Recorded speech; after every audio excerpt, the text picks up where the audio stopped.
Hey guys, it's Faye. Welcome to my YouTube channel. You might know me sa TikTok, but today I'm gonna share with you here on YouTube lahat ng tips na nakatulong sa akin para mapasa ko yung PNLE at makagain ng 89.60 average sa aking board exam. For context, I took the board exam last November 2024. So I'm a registered nurse now. So I will walk you through from mind setting up until how to actually study for board exam. And I'll be giving you a free template para matrack mo yung scores mo during review season. So let's get started. Number one, and the most important sa lahat ng sasabihin ko ngayon, fix your mindset. I truly believe that everything starts with mindsetting. I know isa sa mga reasons kung bakit may mga taong takot mag-take ng board exam is because of the fear na babagsak sila and mapapahiya sila. It's valid, it's normal, but the right mindset can fix it. So ano ba tong mindset na to? Before you even start reviewing for board exam, gusto kong nasa isip niyo na agad na papasa ka, either a top-notcher or a passer. Yes, minamanduhan ko yung mindset niyo because doon nag-i-start lahat. Kapag umpisa pa lang, alam mo sa sarili mong papasa ka, everything follows. Lagi ko sinasabi sa mga videos ko na kung ano yung lagi mong iniisip, magiging reality mo siya. Because it starts with your thinking, and your thinking influences your feelings. Your feelings influences your actions, and your actions influences the result. So kung umpisa pa lang naniniwala ka ng papasa ka, magiging reality yan. Second mindset, minention ko na rin to sa TikTok ko pero wag mo isiping matagal pa naman. At this point in time, patapos na yung 2024 or January, mapapanood mo to, 4 months na lang board exam na. And I tell you guys, hindi yon matagal pa. Malapit na yon. Like I mentioned sa TikTok ko, the more na sinasabi mong matagal pa naman, the more na magpo-procrastinate ka mag-review. And ang tanging paraan lang para pumasa ka sa board exam ay mag-review, mag-aral. Hindi siya madadaan sa dasal-dasal lang tapos wala kang actions. Marami kayong pag-aaralan, i-cover na topics at wala kang choice kundi mag-review. Parang kapag may deadline tayo na school activities natin, alam nating matagal pa yung deadline, gagawin lang natin siya the night before, the day before. So same effect lang nun kapag board exam yung pinag-uusapan. Second tip, choose your review buddies wisely. To be honest guys, personally, wala ako talaga naging review buddy na talagang siya yung kasama ko throughout the review season, na sa bawat review ko may kasama ko. It's more of me and myself lang talaga. So bakit? Wala kasi ako naging friend na naramdaman ko and nakitaan ko na may same dedication as mine. Kumbaga ang aga ko kasi nagseryoso sa review season ko. And wala akong someone, kahit isa, na ganun din yung motivation, yung dedication during review season. So sabi ko, I might as well do it alone kaysa ma-influensyahan ako ng iba. So kung meron kang review buddy na may same dedication and motivation as you, sobrang swerte mo. Alam ko guys, mga friends natin masaya sila kasama, pero that doesn't mean na sila yung perfect fit sa'yo during sa ganitong season. Especially in this season of board exam, na lisensya mo yung nakataya dito, it requires a lot of focus, dedication, and discipline. So kung alam mo sa sarili mo ng mga kaibigan mo super chill and hindi masyado nagseseryoso, alam mo na yung gagawin. Hindi mo sila kailangang i-cut off, pero as much as possible, ilimit mo yung interactions mo sa kanila. Kung ayaw mo ma-influensyahan negatively, this might be a hard pill to swallow, but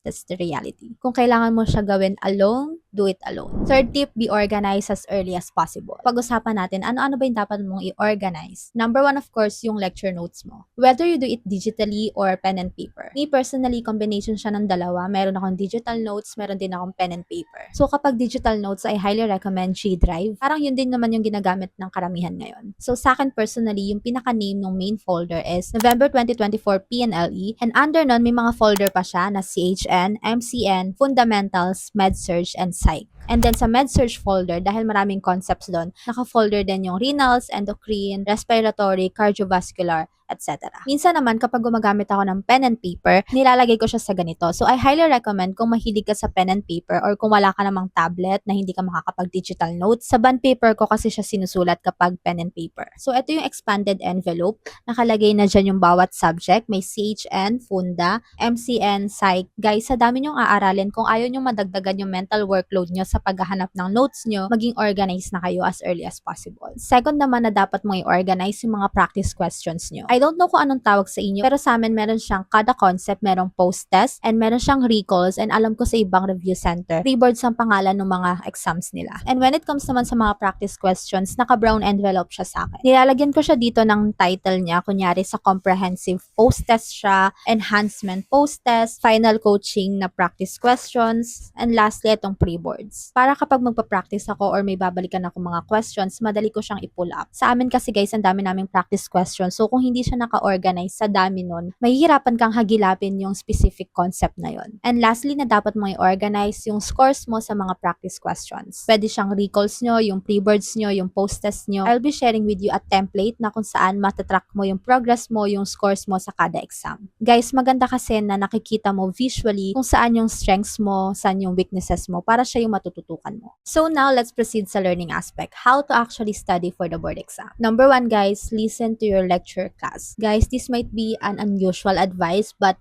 I highly recommend na i-prioritize mo yung pakikinig rather than sa pag-take down ng notes. Hindi ko sinasabing hindi ka magti-take down ng notes at all, pero the more na-focus ka kasi sa pagsusulat, marami kang nami-miss out na important details from your lecturer. Yung tipong pag tinignan mo yung notes mo, nakasulat siya, pero hindi mo alam kung ano ibig sabihin nun. Kasi nga, na-miss out mo yung important details for that. Especially sa review center kasi namin, meron kaming recorded video, so pwede ko siyang balikan anytime. Pero sa mga review center na walang recorded video, still ganun pa rin yung advice ko. Alam ko guys, may mga classmates kayo dyan or friends kayo dyan na mahihingian nyo ng notes. So, pwedeng yung mga hindi mo nasulat, ayun yung kopyahin mo sa kanila. Pero again, i-prioritize mo yung pakikinig. Mas maganda kasi na kapag tinignan mo yung notes mo, hindi man siya kumpleto, pero kapag nakita mo siya, alam mo yung explanation sa concept na yun. Sana nagagets niyo yung point ko. Number 2, wag na wag mong i-skip yung practice questions. Guys, sa haba ng lecture class niyo, ayun lang yung tanging paraan na matetest kung may natutunan ka talaga. Walang sense yung a-attend ka ng 8 hours of class, tapos hindi ka naman magpa-practice questions. Again guys, ang board exam ay questions. Hindi naman yan identification and enumeration. Kaya ka nga nagpa-practice questions kasi ganun ang board exam. Next, let's talk about wall notes. Ito isa sa mga pinagsisiyan ko na hindi ko maagang ginawa. 1 month before lang ako nagsulat and talagang nag-post sa wall ko. Akala ko kasi dati hindi naman siya ganun ka-beneficial. Pero tuwing nag-active recall ako, akala ko alam ko na yung concept na yon, na kompleto na siya sa isip ko. Pero kapag nire-retrieve ko siya, kulang-kulang siya. So yung wall notes mo, makakatulong siya para sa repetition. Halimbawa, may nakalimutan ka, hindi ka na magbubuklat ng notes mo, makikita mo na agad siya sa pader. And I highly recommend guys na ang ilalagay nyo lang sa wall notes nyo yung mga high yield topics. Yung talagang sinasabi nilang lumalabas sa board exam. Plus yung mga objective na information. Kasi guys, hindi effective na lahat ilalagay mo sa wall notes mo. Hindi siya realistic. Ang dami nyo nga aralin. I-maximize nyo lang yung wall notes nyo sa mga importanteng details and yung mga nahihirapan kang kabisaduhin. Isa rin sa benefit niya is yung photographic memory mo. Kunwari na-encounter mo siya sa exam, maaalala mo kung saan siya banda nakapost. So, mas nakakatulong siya na ma-retrieve sa'yo yung information. Next is, kapag nalilito ka na, it happens guys, na iba-iba yung sinasabi ng lecturer, mag-refer ka sa book. So, ano-ano ba yung mga books na ginagamit talaga ng Board of Nursing? For CHN, it's Maglaya and yung White Book or yung DOH book. For MCN, Military Book. For MedSurg, Bruner and Sudar. Yun talaga yung ginagamit nila. Meron talaga dun guys, lumabas sa board exam namin, word per word nasa libro ng Bruner and Sudar. For Psych, it's VDBEC. Kapag nalilito ka na sa sinasabi ng mga lecturer nyo, I highly recommend ang sundin mo yung nasa libro. Yung mga libro na sinabi ko sa inyo, iba-iba rin kasi yung references nila. Lastly, I want to talk about is self-care tips. Number 1 guys, pinaka-importante para sa akin, 8 hours of sleep. During review season talaga, sinisigurado ko kumpleto yung tulog ko. Guys, ibigay nyo na sa sarili nyo yon kasi ayun yung magiging investment nyo para sa buong araw. Kapag kulang ka ng tulog, masasacrifice yung buong araw, hindi magiging maganda yung performance mo sa pagre-review. Aantukin ka during the day, tatamarin ka. Kung meron kang 8 hours of sleep, sapat na fuel yon para mag-review sa buong araw. Number 2, wag mong i-deprive yung sarili mo sa pagkain. Kapag nagre-review ka, yung pinakagumagana dyan, syempre, yung brain mo. And kailangan ng brain natin ng sugar. Hindi yan magpa-function kapag kulang yung binibigay mong nutrients sa kanya. Next, have some leisure time. Guys, wag kang puro aral kasi mababurnout at mababurnout ka. Ibigay mo sa sarili mo yung reward na deserve ng sarili mo. For example, nakatapos ka ng ganitong practice questions, nakatapos ka ng ganitong lecture, i-reward mo yung sarili mo. Kasi ayun yung magiging charging time mo. And lastly, ito yung naging mantra ko nung palapit na ng palapit yung board exam, let go and let God. Kung alam mo sa sarili mo na you did the work, ginawa mo yung part mo, ibibigay sa'yo ni Lord yung deserve mo. Let go and let God. Hindi natin kontrolado yung result, kontrolado natin yung actions na ginawa natin during review season. Si Lord na bahalang ibigay sa iyo yung deserve mo. So, yun lang for now. Feeling ko may mga nakalimutan pa ako pero gagawin ko na lang siya ulit ng video. And kung may mga questions kayo regarding PNLE, lagay nyo lang siya sa comment section. Again guys, ngayon pa lang, i-claim mo na napapasa ka. God bless the board exam. And if you find this video helpful, share it with your friends and subscribe. Bye!